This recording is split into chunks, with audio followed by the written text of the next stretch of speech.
Senhor esteja convosco. Ele está no meio de nós. Proclamação do Evangelho de Jesus Cristo segundo Mateus. Glória a vós, Senhor.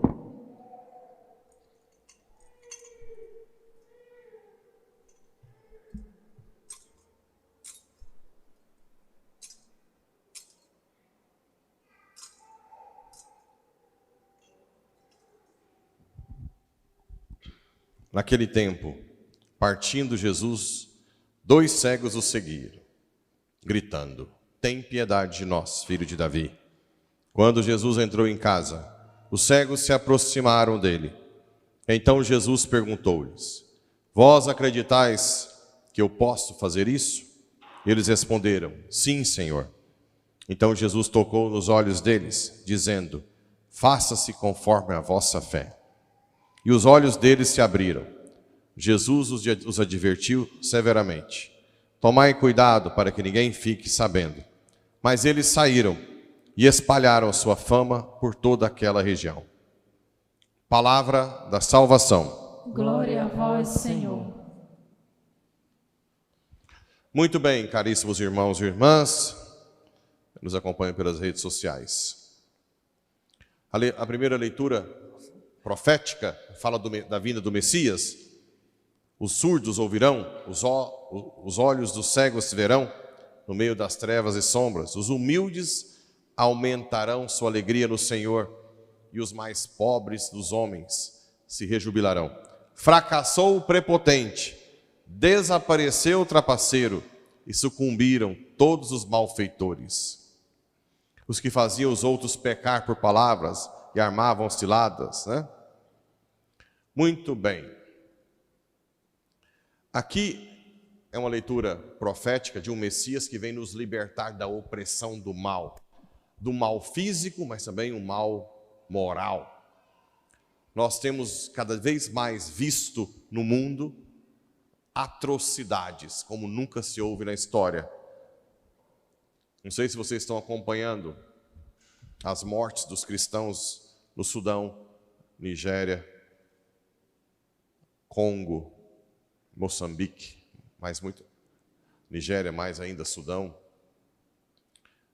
São atrocidades. E por que a imprensa não mostra? Tantas atrocidades sendo feitas no Brasil, tomadas de terra, desapropriação de famílias que estão produzindo, em nome de uma ecologia falsa. Por que ninguém faz nada? Porque existe alguém por trás de tudo que está sendo orquestrado no mundo, chamado Lúcifer, Satanás. É bíblico que vai ter a grande apostasia, ou seja, uma falta de fé dentro da igreja e fora. Cada vez mais a religiosidade se torna superficial. Não é interessante, não acontece na sociedade ficar sem religião. A moda agora é uma religião que se adapta ao seu gosto de supermercado. Eu quero uma religião que não toque no meu DIU, no meu contraceptivo. Eu quero uma religião que eu possa participar de qualquer instituição. O padre não quer, o outro me abraça. Ninguém quer a verdade e se adaptar a ela, né? Cada um quer uma religião light. E Satanás sabe disso. Tanto é que no projeto de Satanás para o fim dos tempos, não está não ter religião. Está em ter a religião dele. E é muito simples você entender qual é a religião dele. Primeiro, nessa religião, você fica rico. Quem que é de missa diária aí? Vocês estão ricos? Então eu estou fraco. É para todo mundo ficar riquinho. Então quer dizer que pode ser que aqui não seja a religião dele. A teologia da prosperidade. que mais que um cristão tem que fazer? Lutar contra as suas paixões, os desejos do corpo, que te fazem o quê? Viciar. Por exemplo, no sexo, você escolhe fazer sexo quando quer, com quem quer, em busca do prazer, não é isso? Se o padre fala que é pecado o sexo, que não é dentro do matrimônio, para gerar vida, de uma outra forma, é discurso de ódio. Então, qual que é, além do dinheiro, o outro sinal da religião do anticristo? Siga as suas paixões. Confunde a liberdade com fazer o que quer. Se eu coloco um copo de veneno e digo, não beba, é veneno. A pessoa hoje diz, quem é você para dizer o que eu devo fazer ou não? Eu bebo sim. Bebe. O que vai acontecer? Ou vai para o hospital, ficar internado na UTI, ou vai morrer já, certo? Ou seja, o seu querer não muda as coisas, porque nós somos criaturas. Nós temos que nos adaptar àquilo que o Criador nos passou, que se chama Manual de Instrução. O Manual de Instrução do Criador foi dado à sua igreja há 2000 anos, que são a doutrina, catecismo, Bíblia, os mandamentos. É ali que você sabe, é quem te criou que sabe o que é melhor para você. Então o anticristo sabe, Satanás, também usar as pessoas. Amanhã, no retiro, eu vou falar mais profundamente. Mas eu vou falar de uma ação de Satanás que quase ninguém fala. Até tive dificuldade de achar o nome em português, que em italiano é soggezione, mas em português acho que é subjugação. Que é o seguinte, essas opressões que acontecem, tirando as ações extraordinárias do demônio que a gente está acostumado, vexação, obsessão, essa subjugação, o que é? O santo usa da sua inteligência, sua vontade, para se entregar a Deus, para que Deus conduza suas faculdades espirituais. Ou seja, o santo, ele vai renunciando a si mesmo, a tal ponto que tudo que ele pensa e que ele quer é o que Deus quer. Não é isso? Isso é o santo. Ele se prostra diante do Senhor.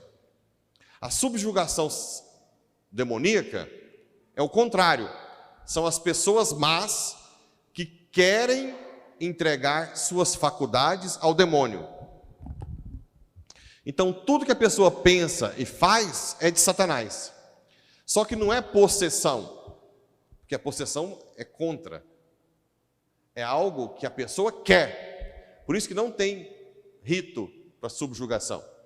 Enquanto a pessoa não quiser mais servir a Satanás, não tem o que fazer. Ela tem que se converter. Então, essas pessoas que se entregam a Satanás são instrumentos para o fim dos tempos, para a destruição no final dos tempos de tudo, passando pela apostasia, infiltração na igreja. Muitas pessoas na igreja são infiltradas, instrumento de Satanás, para ensinar coisas contrárias à doutrina, confundir o povo, deixar relaxado, usar os sacramentos para, ao invés de educar na fé, liberar as coisas. Eu já atendi muita gente que diz, o padre tal, em tal lugar do Brasil, liberou que eu usasse contraceptivo, ou então segunda união de comungar, e assim por diante.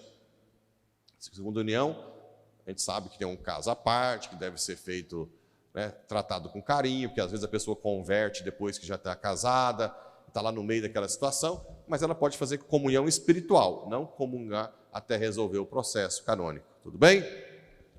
Mas eu não posso usar a minha autoridade, que não é minha, que é da igreja, para confundir o povo. Então, Satanás age dentro da igreja, Satanás age na política. Muita gente fala assim, padre, você fala muito de política. Ou, não, nem falo tanto, mas falo nas redes sociais. Eu falo, o dia que esse povo parar de querer aprovar aborto, que é quase todo dia, até 9 meses agora, o dia que esse povo parar de colocar linguagem neutra, ideologia de gênero na escola, o dia que esse povo parar de querer impedir a liberdade de expressão nas redes, o dia que esse povo parar de lutar para destruir o matrimônio e a família, o dia que esse povo parar de misturar o indiferentismo religioso, como se qualquer religião fosse qualquer coisa, eu estaria tranquilo. Mas é claro que também Satanás usa esse pessoal para ir destruindo o que é da própria igreja, virando uma pressão externa e interna contra a verdade de Deus. Além disso, eles usam a mídia, os bilionários. Uma das coisas que é o metamilionário, bi não, muito mais que bi. Uma das coisas que a riqueza faz é te iludir que você é alguma coisa. E começa a achar que você é importantíssimo para o mundo. Quase que o mundo gira em torno de você. Então Satanás seduz com essa ilusão e usa pessoas para dizer, vocês vão salvar o mundo. O anticristo, ele é um salvador, um falso salvador. E começa a induzir esses metamilionários a investir em fundações, ONU e tudo mais, para perseguir tudo que é cristão, destruir a família, a população, e usar massas de manobra, para que no final dos tempos, essa questão contra o agro, desapropriação de terras, não é pensando em ecologia, porque quem quer matar criança no ventre está preocupado com ecologia. Essas coisas são para quê? Para tomar a comida da nossa mão e a bebida. E tem muita gente dentro da própria igreja sendo usada de massa de manobra. E colocando a defesa das minorias como se fosse uma pauta boa. Por exemplo, da homossexualidade, da LGBT, né? Bem, eles não querem o bem da pessoa LGBT, porque quando eles estão doentes, quando eles estão depressivos, essas bandeiras não ajudam. Quem ajuda é a igreja. Eles só querem usar de massa de manobra. E eles apoiam líderes que matam homossexuais. Na Irã e tantos outros. Vocês estão vendo que existe um projeto macabro em que vai tomar a comida da nossa mão e a água para depois ver quem é capaz de renunciar aos seus valores e aceitar a salvação do anticristo? Ou não? Agora, quem vai ver isso? Quem reza? Quem vai, né? Porque tem muita gente empenhada nessas coisas dentro da própria igreja. Eu já recebi uma revista dizendo, ataque ao agro. Né? Vocês acham que o que destrói a natureza é quem planta? Não, mas é porque destrói as nascentes. É verdade. Destrói aquelas árvores, mas vocês acham que essas nascentezinhas são mais destruídas, são mais deletérias do que várias indústrias de carvão no China, na Europa, toda a destruição de matas que eles fizeram? Como dizia Enéas, se eles quisessem mata, eles reflorestavam a deles, não é? Por que o culpado é sempre nós? Claro, e outra coisa, se esses metamilionários investissem bilhões de dólares que eles investem para destruir o agro, se eles investissem para o produtor preservar, fosse lá cercar as matas ciliares, as APPs, né?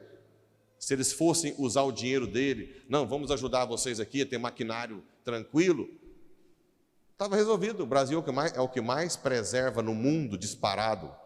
Imagina se tivesse bilhões de dólares investidos para preservar mais. Mas não é isso. Os índios estão passando fome. Bem, a gente vai alertando, cada vez mais, para que vocês entendam que existe um projeto macabro. E por isso que o Messias é este que vem libertar da opressão desse tanto de gente que está subjugando outras pessoas. E aí entra o Evangelho. Então Jesus, vós acreditais que eu posso fazer isso? O que vocês querem, né? Tem piedade de nós. Eles responderam, sim, Senhor, você pode nos fazer ver, os cegos ver, né? Tem piedade de nós, filho de Davi. Então Jesus, vocês acreditais que eu posso fazer isso? Sim, Senhor. Então Jesus tocou nos olhos deles, dizendo, faça-se conforme a vossa fé. Faça-se conforme a vossa fé. Nós temos que pedir para Jesus abrir nossos olhos. Abrir nossos olhos, ver o que está acontecendo, para você não ser também massa de manobra que eles usam e depois descartam. Isso acontece muito, né? Depois que eles têm o poder, descartam. Nós estamos vivendo momentos difíceis, muito difíceis, assustadores. Mas nós temos que pelo menos entender o que está acontecendo, para que nós possamos lutar contra esse mal. Como que a gente luta? Com humildade, com oração, rezando, vindo à missa mesmo com dor de cabeça, até com diarreia. Eu não vou destacar uma, mas você senta aqui no banco disfarçadamente, aqui na frente, ó, e oferece toda a fadiga, a dor de cabeça, a doença, você pode oferecer pela salvação do mundo, a fadiga do trabalho, a sua caridade, você ser caridoso, dizimista, e oferecer pela salvação do Brasil e do mundo. Nós vencemos Satanás quando nós somos humildes com a igreja, com os mandamentos, né? Com os mandamentos da igreja. É assim que a gente vence, quando a gente é honesto no trabalho, por amor a Deus, quando a gente faz por amor a Deus, quando a gente está com dor por amor a Deus, tudo oferecido para Deus, isso tem um poder extraordinário. A pessoa acamada, oferecer para... Hoje eu tinha de manhã uma senhora de andador, que veio à missa de manhã, ela pode oferecer aquilo para Deus, e tudo isso sobe como incenso ao céu, e requer a justiça de Deus, que São Miguel venha e combata esse Satanás que quer dominar o mundo, que quer nos reprimir, que quer nos oprimir e reprimir. E também, não se esqueçam da inimizade entre a mulher e a serpente. Gênesis 3,15, o proto-evangelho. Colocarei inimizade entre ti e a mulher, ela pisará na sua cabeça. Você morderá o seu calcanhar, né? A morte do filho, mas ela sempre vence. Então, por favor, não vivam como zumbis daqui para frente. Observem tudo que está acontecendo. Nós temos aqui muitos que estão plantando. Agora, planta para quê, gente? Por que eles plantam? Para quê? Para nós comer. Nós estamos atacando quem produz para a gente alimentar. Nós estamos sendo manipulados para atacar aquilo que nos alimenta. Por quê? Porque um dia o alimento vai estar na mão do anticristo. E você que não rezar a cartilha, não come, não bebe, assim como não compra e não vende, não é isso? Apocalipse 13. Você não tem como comprar e vender. Por isso que o dinheiro será digitalizado totalmente. Basta apertar um botãozinho, Pablo cancelado. Você vai lá no aplicativo, você está com problemas no governo. Não tem como acessar a sua conta. Mas eu estou feliz, porque padre não passa fome. Talvez eu não ganhe a pamonha inteira, mas uma rabeirinha de cada pamonha de vocês ainda me alimenta. Não é verdade? Então eu não estou nem preocupado em comer. Mas e quem tem muitos filhos, netos? Não é verdade? Então, que Deus nos ajude a rezar muito e a abrir os olhos. Jesus, filho de Davi, tem piedade de mim, me faça ver, que eu veja, assim seja.